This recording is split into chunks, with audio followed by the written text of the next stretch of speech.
takhle prostě neuhne, to je nekompromisní, to prostě jako. Prostě a ten ne. proletí, hele, ten jde až dolů. Nejde, jo. Já myslel, že to proletí. Je to pevný, no. Jako ten betonový strop je docela hustý, no.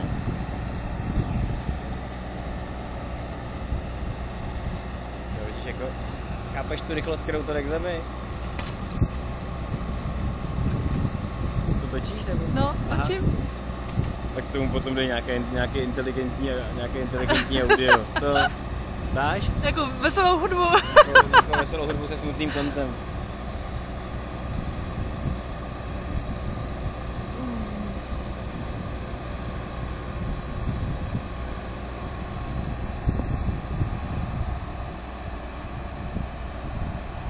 Jako já jsem se ptal, jestli je potřeba to nějak jako vyloženě jako složitě napojovat tu stěnu a prostě jako tu přední zeď, tak říkal, že prostě to se dá dostavit kdykoliv. Jo, prostě jasně. to... Prostě se to přistaví a přilepí ke straně. No. Tam maximálně se prostě budeme muset proříznout tou izolací. Což ještě prostě radši, ještě než to začneme dělat, tak zkonzultuju prostě s architektíkem, jestli to není nějaký problém tohle napojení, jo.